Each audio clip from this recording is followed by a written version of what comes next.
ఈ రోజు మనం గోధుమ పిండితో షుగర్ యూజ్ చేయకుండా అన్ని ఇంట్లో ఉండే వస్తువులతోనే బిస్కెట్స్ చేసుకుందాం. ఈ బిస్కెట్స్ టేస్ట్ అయితే చాలా బాగుంటుంది. మీ పిల్లలు స్నాక్స్ కావాలనుకునేటప్పుడల్లా ఈ బిస్కెట్స్ చేసి డబ్బాలో స్టోర్ చేసుకుంటే గనక అడిగేటప్పుడు బయట ఫుడ్ పెట్టకుండా ఇలా ఇంట్లోనే హెల్దీగా చేసే బిస్కెట్స్ అయితే పెట్టొచ్చు. ఇవి చాలా క్రంచీగా ఉంటాయి, లోపల చాలా సాఫ్ట్ గా ఉంటుంది, బయటికి చాలా క్రంచీగా ఉంటాయి. బిస్కెట్స్ ఇంత లావుగా చేసుకుంటే లోపల ఉడకదేమో అనే అనుమానమే పెట్టుకోని అవసరం లేదు. చాలా మంచిగా కుక్ అవుతుంది. అలాగే బిస్కెట్స్ కూడా అస్సలు గట్టిగా ఉండవు. షాప్ లో కొనే బిస్కెట్స్ ఎంత టేస్టీగా ఉంటాయో ఆ టేస్ట్ కి ఏ మాత్రం తీసిపోదు, అంత టేస్టీగా ఉంటాయి. బాక్స్ లో పెట్టి స్టోర్ చేసుకోవచ్చు.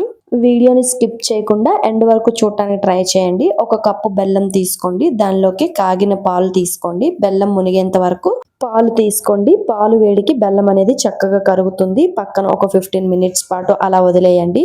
తర్వాత మీరు ఏ కప్పుతో బెల్లం తీసుకున్నారో అదే కప్పుతో 2 కప్పులు గోధుమ పిండి తీసుకోండి. గోధుమ పిండి అనేది 2 కప్పులు తీసుకుంటే సరిపోతుంది. అదే కప్పుతో సగానికి బొంబాయి రవ్వ యాడ్ చేయండి. అలాగే చిటికెడు సాల్ట్ కూడా యాడ్ చేసుకోండి. ఇది ఒకసారి కలుపుకోండి. అదే కప్పుతో పావు కప్పు ఎండు కొబ్బరిని యాడ్ చేసుకోండి. మిక్సీ జార్ లోకి తీసుకొని ఫైన్ గా ఈ విధంగా పౌడర్ లా అయితే చేసుకోండి. ఈ కొబ్బరి పొడిని గోధుమ పిండిలోకి యాడ్ చేసుకోండి. ఆ తర్వాత బాదం పప్పు, జీడిపప్పు తీసుకొని మిక్సీ జార్ లోకి వేసుకొని ఫైన్ గా ఇలా చిన్న పిక్కలుగా ఉండేటట్టు గ్రైండ్ చేసుకొని దాన్ని కూడా యాడ్ చేసుకోండి. తర్వాత పావు టీ స్పూన్ బేకింగ్ పౌడర్ ని యాడ్ చేసుకోండి. ఒకవేళ మీ దగ్గర బేకింగ్ పౌడర్ లేకపోతే వంట సోడాను కూడా యాడ్ చేసుకోండి. ఇది యాడ్ చేసుకోవటం వల్ల బిస్కెట్స్ అనేవి చాలా క్రిస్పీగా వస్తాయి, లోపల గట్టిగా రాకుండా ఉంటుంది. ఇలా మంచిగా ఈవెన్ గా బేకింగ్ పౌడర్ కలిసేంత వరకు ఒక్కసారి అయితే కలుపుకోండి. ఎంత మంచిగా కలుపుకుంటే బిస్కెట్స్ అనేవి అంత సాఫ్ట్ గా వస్తాయి. ఆ తర్వాత 2 స్పూన్ల నెయ్యిని అయితే యాడ్ చేసుకోండి. మీరు ఈ ప్లేస్ లో డాల్డాను కూడా యాడ్ చేసుకోవచ్చు. నెయ్యి యాడ్ చేసుకోవటం వల్ల ఫ్లేవర్ బాగుంటుంది. మీకు నెయ్యి స్మెల్ నచ్చకపోతే స్కిప్ చేసుకోండి. దాని ప్లేస్ లో కొంచెం ఆయిల్ ని మరిగించి దాన్ని 2 స్పూన్లు యాడ్ చేసుకుంటే సరిపోతుంది. లేదు అని అనుకుంటే డాల్డాను కూడా యాడ్ చేసుకోండి. ఈ విధంగా కలుపుకోవాలి. ఇలా చుడితే చూడండి ఇలా మంచిగా అవుతుంది. ఆ విధంగా కలుపుకోవాలి. పిండిని ఎంత సాఫ్ట్ గా కలుపుకుంటే బిస్కెట్స్ అనేవి అంత క్రిస్పీగా వస్తాయి. ఆ తర్వాత మనం బెల్లం పాకం తీసుకున్నాం కదా, దాన్ని వేసుకోండి. అదేనండి, బెల్లంలో పాలు వేసి కరిగించాం కదా, దాన్ని వేసుకోండి. ఒకవేళ బెల్లం ముక్కలు కరగకపోతే ఏదో ఒకటి చపాతీ కర్ర ఉంటుంది కదా, దాంతో గట్టిగా చితిపేసుకుంటే కరిగిపోతుంది. కొంచెం కొంచెం వేసుకుని చూసుకుంటూ కలుపుకోవాలి. బెల్లం ఒకేసారి వేసి కలిపేవద్దు. పిండి అనేది బాగా లూజ్ అయిపోయినా కూడా ఆయిల్ అనేది ఎక్కువగా పీల్చేస్తుంది. కొంచెం కొంచెం బెల్లం పాకం వేసుకుంటూ అడ్జస్ట్ చేసుకుంటూ కలుపుకోవాలి. ఈ విధంగా అయిన తర్వాత 15 మినిట్స్ పాటు పక్కన పెట్టి 15 మినిట్స్ తర్వాత చూస్తే సాఫ్ట్ గా తయారవుతుంది. ఇప్పుడు మీకు ఎన్ని ఉండలుగా చుట్టుకోవాలనుకుంటే అన్ని ఉండలుగా చుట్టుకొని పక్కన అయితే పెట్టుకోండి. ఇలా బిగ్ సైజ్ లో చుట్టుకొని పక్కన పెట్టుకోండి. మీరు బెల్లం ప్లేస్ లో పంచదారను కూడా యూజ్ చేసుకోవచ్చు.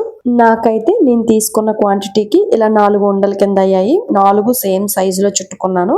ఆ తర్వాత ఒక చెక్క తీసుకుని దానిపైన ఇలా రోల్ చేసుకోండి. లేదు అని అనుకుంటే ఒక రాయి పైన ఇలా మంచిగా రోల్ చేసుకోండి. ఈ విధంగా ఈవెన్ గా వచ్చేంత వరకు రోల్ చేసుకోండి. మరి లావుగా రోల్ చేసుకోవద్దు, అలా అని మరి పల్చగా రోల్ చేసుకోవద్దు. ఇలా రోల్ చేసుకుని ఆ తర్వాత ఈవెన్ గా మొత్తం అన్ని ఒకేలాగా కట్ చేసుకోండి. అలాగే మిగతా 3 పిండి ముద్దలు ఉన్నాయి కదా, వాటిని కూడా నేను ఈ వీడియోలో చూపిస్తున్న విధంగానే చేసుకోండి. ఆ తర్వాత మొత్తం కట్ చేయడం అయిన తర్వాత ఒక్కొక్క పీస్ ని నెమ్మదిగా సపరేట్ చేసుకోండి. పిండి ముద్ద అనేది బయటికి రాకుండా నెమ్మదిగా సపరేట్ చేసుకోండి. పీస్ అనేది ఇలా వంకరగా ఉంటే మాత్రం రౌండ్ గా దాన్ని చేసుకోండి. రౌండ్ గా చేసుకున్న తర్వాత చాక్ కి తడి గాని ఆయిల్ గాని పెట్టి ఈ విధంగా ఘాట్లు అయితే పెట్టుకోండి. ఇలా పెట్టడం వల్ల ఆయిల్ అనేది లోపలికి వెళ్ళి బిస్కెట్ మంచిగా ఫ్రై అవుతుంది.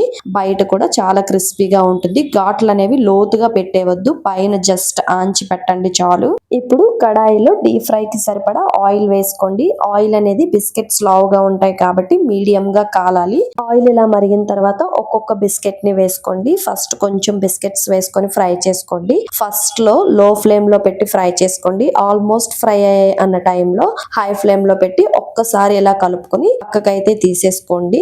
దాని వలన ఆయిల్ పీల్చకుండా బిస్కెట్స్ అనేవి క్రిస్పీగా వస్తాయి, లోపల చాలా సాఫ్ట్ గా ఉంటాయి. అలా ఫ్రై చేసుకుంటే సరిపోతుంది.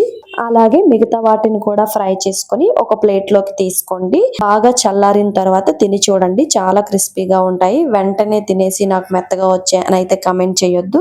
బాగా చల్లారనివ్వండి, ఆ తర్వాత తినండి. బయట చాలా క్రిస్పీగా ఉంటాయి. అలాగే బిస్కెట్స్ అనేవి అస్సలు గట్టిగా రావు, చాలా క్రిస్పీగా వస్తాయి. ఈ విధంగా మీరు చేసుకుంటే గనుక, ఇలా బిస్కెట్స్ చేసుకొని మీరు బాక్స్ లో గనుక స్టోర్ చేసుకుంటే ఎన్ని రోజులన్నా నిలవ ఉంటుంది. అలాగే మీ పిల్లలు అడగగానే ఇవ్వటానికి చాలా బాగుంటుంది. ఇలా బయట ఫుడ్ కొని మాటికి బిస్కెట్స్ ఇచ్చే బదులు ఇలా ఇంట్లోనే చేసుకుంటే ఎప్పుడైనా తినొచ్చు, హెల్త్ పాడవుతుందనే అనుమానమే ఉండదు. ఈ వీడియో మీకు నచ్చితే గనక సబ్స్క్రైబ్ చేసుకోవటం అసలు మర్చిపోవద్దు. ఒక్క లైక్ కూడా ఇవ్వండి. ఈ రెసిపీ మీరు కూడా ట్రై చేసి ఎలా కుదిరిందో మీ ఫీడ్బ్యాక్ ని కమెంట్ బాక్స్ లో కమెంట్ చేయడం మర్చిపోవద్దు. ఇంకొన్ని మంచి వీడియోస్ తో మళ్ళీ కలుద్దాం.